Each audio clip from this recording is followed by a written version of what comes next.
It's all fun and games until someone is in danger. Video games offer a lot of things: an escape from the daily grind, a source of income for a chosen few, and to an even more select few, a second chance at life. Video games have done a lot, but what if we told you there have been some lives saved thanks to video games? Whether it's saving someone a world away or using what you've learned in gaming to save a life, these amazing tales illustrate that video games have a multitude of uses. Don't forget to hit that subscribe button and follow The Gamer for more exciting videos on the games you love. Now let's get on with the video. Here are 10 moments where video games saved lives.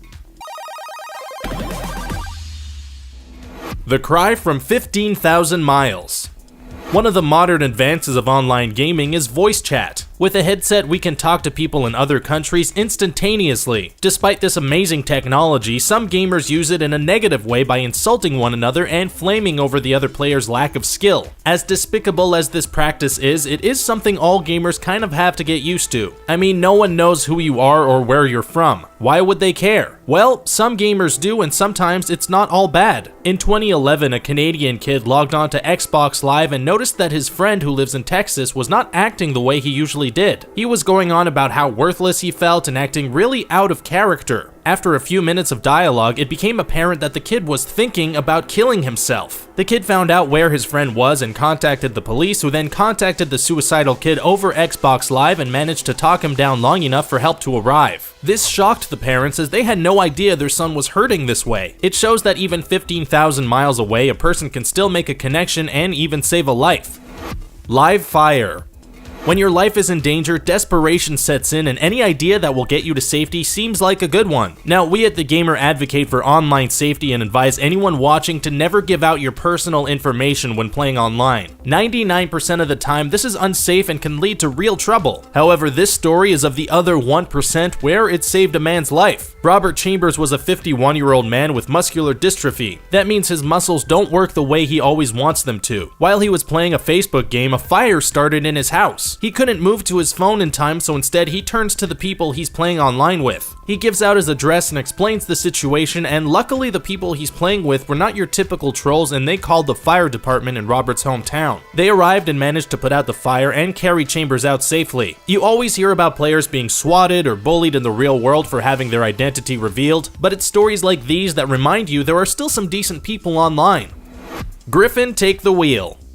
You know how the old saying goes, you'll never learn anything by playing video games. Well, after this story, you can tell whoever said that to never speak again, because video games can teach you so many useful things, and some of those lessons can even save your life one day. Someone who knows this firsthand is Griffin Sanders, a 10-year-old boy who saved his grandma from a serious car crash. The story goes that he and his 4-year-old brother were driving with their great-grandma. Everything was going smoothly when all of a sudden Nana decides now would be a good time to take a nap. So while the car is going 60 miles per hour into oncoming traffic, Griffin is understandably concerned. He tries waking her up, and when that doesn't work, he decided to spring into action and take the wheel. He guided the car into a muddy ditch while avoiding a serious car crash. Later, when everyone was accounted for, Griffin told the press he credits his driving skills to all his time playing Mario Kart. We have to agree. All things considered, the kid did a good job of making sure his family didn't die horribly in a car crash. Good job, Griffin, and thank you, Mario. When moose attack.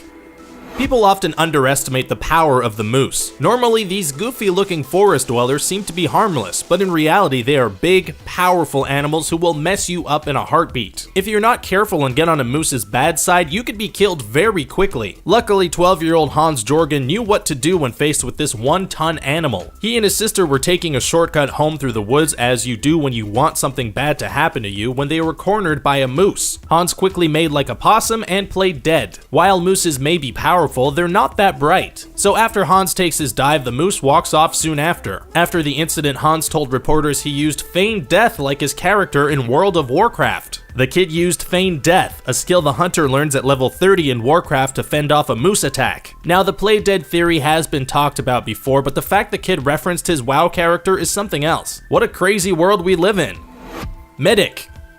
War never changes. Neither do war games for that matter. Ever since the modern warfare games hit the scene, the formula has stayed more or less the same. And although playing Call of Duty won't help you handle a gun better, it may teach you other things you would never think you would use in the real world. In 2008, Paxton Galvanek witnessed an SUV turn over on the highway in North Carolina. Paxton sprang into action and pulled the man out of the burning wreckage. He first noticed the man's hand was bleeding where some fingers that he lost during the crash should have been. With no time to waste, Paxton first applied a towel to the man's wound and instructed him to raise his hand above his head to slow down the bleeding while he examined the man's body for other wounds. Paxton was quoted to have learned this from the game America's Army, specifically the section on the medic's training guide. America's Army is a shooter that came out in 2002 and boasts about the attention to detail and realism of combat and training. Paxton said he had no prior medical training, but even so, if he hadn't dressed the man's wound and slowed down the bleeding, there was a possibility the man would have bled out before the paramedics arrived. I can see clearly now.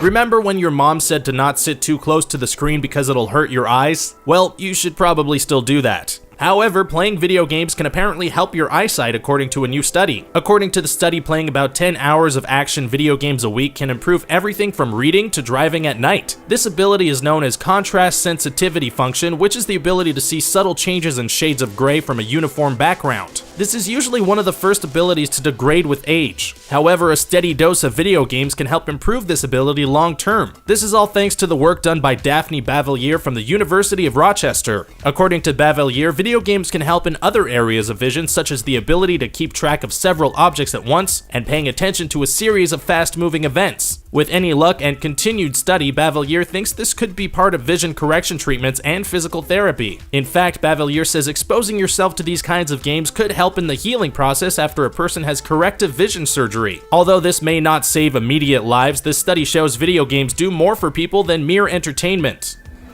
DOTA 2 Robbery. Oftentimes when something bad happens on your stream, your audience will just laugh at your misery and see it as entertainment. You can find hundreds of video compilations of Twitch streamers failing or making fools of themselves. However, like the previous entry about the man with MD in the fire, online players can sometimes surprise you. This was an infamous case in the Twitch community when a Dota 2 streamer had her house broken into and she was held at gunpoint live on stream. Nikki Elise, who goes by her Twitch handle Sajidane, streams Dota 2 often. In 2014, however, she heard a knock at her door. She left the game running when she went to go answer it, only to return minutes later with several masked men, one of them holding a gun to her head while they ransacked her place. The viewers watching this acted quickly and contacted the police. Police arrived and luckily she wasn't hurt in the exchange. It would be reported later that one of the suspects was in custody. Another report would go on to confirm that 2 of the suspects were in custody, and the story was reported in local news stations. In this instance, we're glad she caught this exchange on livestream. If she was by herself offline, who knows what would have happened? The Final Frontier. We've talked about saving lives through the power of video games, and it's been a pretty wild ride. However, have you considered that video games could help future lives? What if we told you there's a web browser game out there that can help aid in the discovery of new planets? What if it turns out you don't even need to be an astronomer to do this? Researchers at Yale and Oxford have developed a game called Planet Hunters. This web browser game allows players to measure data about distant stars and their luminosity or brightness. The player can then record where there's a dip in the luminosity of real stars because it would indicate something was passing in front of the star. The plan was to have players help map out the cosmos and discover new planets. And they were right. Shortly after the game's launch, players discovered 2 new planets using this data. As a result, players who help discover new planets this way are put into the acknowledgements for the star's discovery by the Royal Astronomical Society. It is amazing that NASA as well as other astronomical institutions are using gamers to help map the stars in a more fulfilling way than No Man's Sky ever could. Video game physical therapy. So we talked about how video games can help improve eyesight, but now we'll look at how video games are helping out stroke victims. As it stands, stroke victims are dealt a bad hand. No pun intended, a majority of them will not regain full use of their affected limbs. But research has shown playing active games on systems like the Wii, PlayStation Move, and Xbox Kinect can help in recovery. For physical therapy, the exercise has to be repetitive, task-specific, exciting, and engaging. Video games offer all of these and more. Through these tasks, the brain's neural network is strengthened and can aid in recovery. Patients have a variety of options since the Wii controllers offer a flexible play environment and require very broad and general arm movements. Patients can even use the system while sitting or lying down. New systems like the Cybo Rejoice are available in the clinic and can be brought home where patients can continue their treatment. Since video games have been implemented in physical therapy for stroke victims, the gradual complexity seen in recovery has gone up 5 times higher when compared to conventional therapy. We see once again the wide application of video games and how they can improve people's lives. 14-year-old medicine man. In this video, we've seen everything from gamers helping depressed kids to saving people from car accidents. Now, in this final entry, we'll be looking at a kid who's making waves in the medical world all thanks to his time playing video games. Tony Hansberry was a 14-year-old kid who, like most boys his age, spent his days on Xbox Live and burning the midnight oil playing video games. However, unlike his peers, Hansberry revealed a new procedure of stitching people up after surgery that hadn't been considered before, and that subsequently put everyone else's projects to shame. At the time, doctors used a device called the endo stitch, which was used for patients going through a hysterectomy or having their uterus removed. The device was supposed to close off the tube, but it would often fail and lead to a lot of health problems. Tony's suggestion? Stitch the patient up vertically instead of horizontal. Now it may sound simple, but this simple change drastically altered the procedure and required a lot more coordination. The procedure requires guiding a camera while manipulating a tool with a controller. Tony demonstrated this technique on dummies before doctors tried it for real. Tony's way involved a lot more hand-eye coordination, but the end result was less recovery time, complications, and pain. And those were some excellent moments where video games saved lives. Has there ever been a time where video games saved your life? Did you ever save someone's life using skills you learned from a game? Let us know in the comments section below. And while you're here, don't forget to subscribe to The Gamer for more engaging videos on the games you love.